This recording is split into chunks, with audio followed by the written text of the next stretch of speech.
Thank you and welcome to the program. So let's begin with that launch of Duale's book, and a new post-election battle between the current administration and immediate former President Uhuru Kenyatta is brewing. This is after high-profile members of President William Ruto administration last evening fired fresh salvos at the retired president, accusing him of betraying them in their run-up to the last year's general election. The leaders, including President William Ruto, spoke during the launch of Defense Cabinet Secretary Aden Duale's book, For the Record. Our reporter David Mudhoka was at the launch and has filed the following report. The much-awaited launch of Defense Cabinet Secretary Aden Duale's book titled For the Record eventually took place last night at a hotel in Nairobi.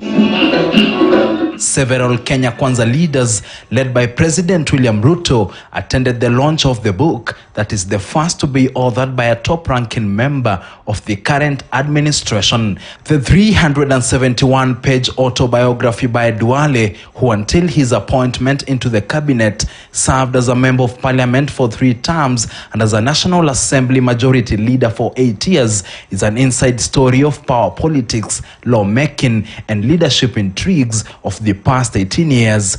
Part of the intrigues revealed in the book include details of the most recent fallout between immediate former President Uhuru Kenyatta and President William Ruto, who was Uhuru's deputy between 2013 and 2022, and according to Duale, Uhuru's preferred successor at the onset of his presidency. Duale, in his tell-all book, narrates how things fell apart and describes Uhuru as a president who went back on his promise to support President Ruto by supporting opposition leader Raila Odinga in the 2022 presidential election.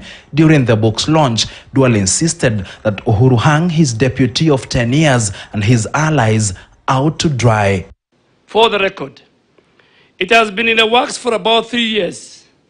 It was conceived during one of my lowest moments, the day I was abruptly fired as the leader of majority party in the National Assembly in June of 2020. President Ruto, who was the chief guest at the book launch, spoke of the importance of loyalty among political allies in what could be interpreted as a thinly veiled attack on his predecessor, Uhuru Kenyatta. Politics doesn't always have to be deceitful.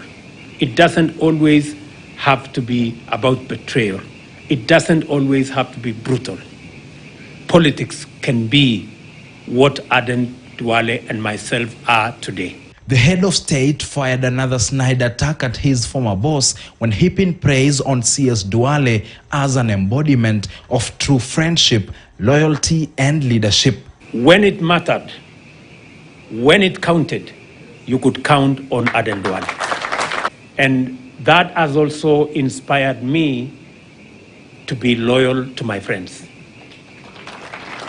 Because the people who stand with you when nobody wants to stand with you, you should stand with them when nobody wants to stand with them.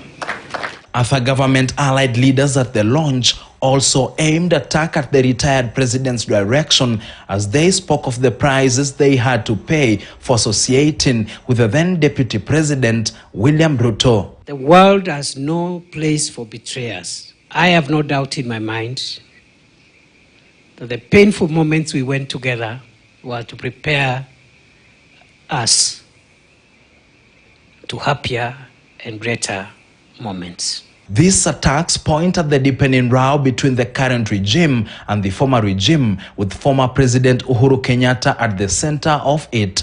They also point at a country that is yet to move on from last year's general election 8 months after the die was cast. David Mudhoka, KTN News, Nairobi.